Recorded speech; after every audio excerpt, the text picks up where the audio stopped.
Today we're headed to Montauk State Park. As always, let's take a quick tour of the park and then we'll think about chemistry. Our subject for today is dissolved oxygen. Montauk State Park, like all state parks, is operated and maintained by a state agency called the Missouri Department of Natural Resources. This agency is often referred to as MDNR. The park is located in southwest Dent County, and as you come into the park, you'll see a clear water stream with a sign that says Current River. This is where the Current River begins on the map. Nearly 500,000 visitors come to the park each year, most of them to enjoy the fishing.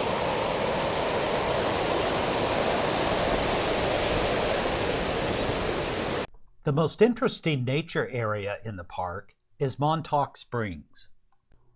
On an average day, this spring discharges about 50 million gallons of water to Pigeon Creek. The confluence of these two streams form the beginning of the Current River. If the lighting is right, you can actually see the water boiling up through the sand at the bottom of the pool. There is a fishing lodge in the park with a small store and a nice dining room area where you can buy lunch and an evening dinner. If you're planning on staying overnight, there are several motel rooms adjacent to the lodge, along with several cabins and a large number of camping sites. But the main reason we're here today is this fish hatchery. Note that the hatchery is operated by the Missouri Department of Conservation, often referred to as MDC. MDC and MDNR often work together on projects in state parks and conservation areas. But keep in mind that these are two completely different state agencies. MDNR, for example, not only operates state parks, but also enforces environmental protection regulations throughout the state of Missouri. The fish hatchery is a very interesting place to visit. You can walk down into the hatchery and get a close look at the fish being raised in the basins.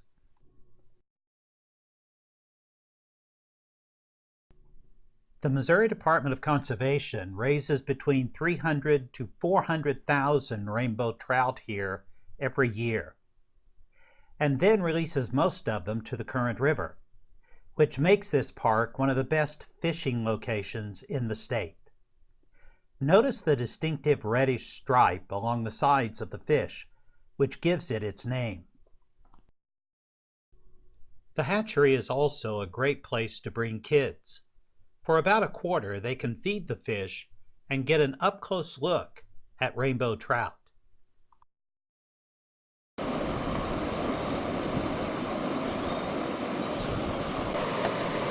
The Missouri Department of Conservation monitors the fish on a daily basis to make sure that they are growing properly. Here the fish are being weighed, which determines the amount of feed supplied to each basin.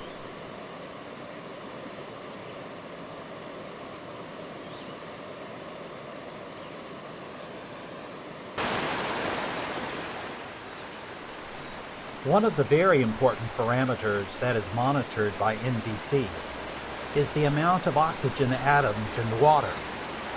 Fish need oxygen to survive just like we do. However, they cannot use the oxygen in the atmosphere. They rely upon the oxygen in the water, and this is called dissolved oxygen. Which brings us to our lesson for the day. Down in the basin area is a tank with a sign that says liquid oxygen. Why do you suppose MDC has a tank of liquid oxygen on site?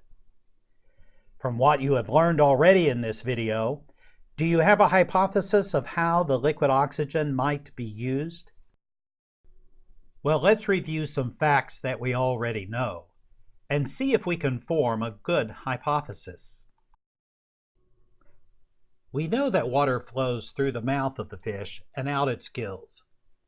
And we also know that on the inside of the gills are hundreds of tiny blood vessels. As the water flows through the gills, the oxygen atoms in the water are absorbed by the tiny blood vessels. But where did the oxygen atoms come from, and how did they get in the water? To answer that question, let's go to the periodic table and see what we know about oxygen. First of all, we know that oxygen is the 8th element on the periodic table. That means that its atomic number is 8, and that there are exactly 8 protons in the nucleus of every oxygen atom. The atomic mass unit number for oxygen is 15.999. That tells us that 1 mole of oxygen will weigh 15.999 grams. We also know that an oxygen atom makes up a major part of the water molecule, H2O. 2 hydrogen atoms and 1 oxygen atom. So could this oxygen atom in the water molecule be the oxygen that the fish absorb into the blood vessels in the gills? Well, that's not a bad hypothesis. It kind of makes sense until we start thinking about how these atoms are bonded together. The 2 hydrogen atoms are bonded to the oxygen atom by 2 covalent bonds. Also, the water molecules themselves are bonded together by what's called hydrogen bonding. All of these chemical bonds make it impossible for the oxygen atom in the water molecule to be absorbed by the blood vessels in the fish. Therefore, our hypothesis, although it sounded good, is incorrect. The fish cannot use the oxygen atom in the water molecule. So let's think about a new hypothesis. Is there any process that we know of that produces oxygen? Well, there is a process which you probably learned about in 4th or 5th grade. This process happens in the chlorophyll of plants. It takes in carbon dioxide and uses sunlight as energy to produce glucose and oxygen. Hopefully, I have given you enough hints that you know what it is. The process is called photosynthesis, and it works underwater as well as on land, especially if the water is very clear. Everywhere you see green in this picture, photosynthesis is at work producing oxygen. Much of this oxygen is then trapped in between the water molecules, and this is what we mean when we refer to dissolved oxygen. In the natural environment, an oxygen atom quickly bonds with another oxygen atom to form an oxygen molecule. The chemical formula for this molecule is O2, 2 oxygen atoms. It is this O2 molecule that gets trapped in between the water molecules, and we call it dissolved oxygen. Dissolved oxygen levels are always fluctuating, going up and down depending on the weather conditions. During the nighttime, photosynthesis decreases, and so does the dissolved oxygen in the water. During the winter, with short days and long nights, photosynthesis again decreases and dissolved oxygen levels will decrease. During the summer, with lots of sunshine, photosynthesis will increase and the dissolved oxygen levels in the water will increase. But as water temperatures go up, at a certain point the dissolved oxygen levels will actually begin to decrease, because warm water, and especially hot water, cannot hold as much DO as can cold water. So now we may be ready to propose a good theory or hypothesis about the use of the liquid oxygen. With the large number of fish in each basin, dissolved oxygen levels could fluctuate very quickly, depending upon the weather conditions. So MDC monitors the DO levels, the dissolved oxygen levels, and if they begin to get too low, liquid oxygen is pumped into the water. The liquid oxygen then turns into a gas, bubbles up through the water, and by so doing, raises the levels of dissolved oxygen.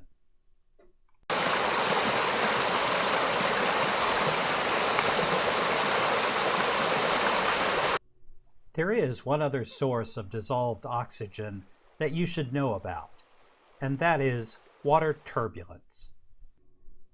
When water hits a rock or some other obstruction in a stream and splashes into the air, it will absorb a few oxygen molecules from the atmosphere. This then increases the dissolved oxygen level in the water. The process is not nearly as efficient in raising DO levels as is photosynthesis, but it does play a significant part in providing needed oxygen to aquatic life. This is why ripples and rapids are a very important part of a river ecosystem.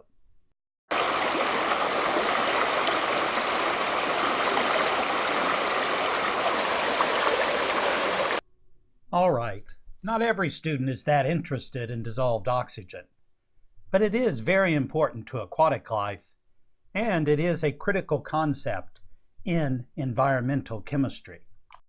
Now it's time to say goodbye to Montauk State Park. Until next time, you've been watching Missouri Science.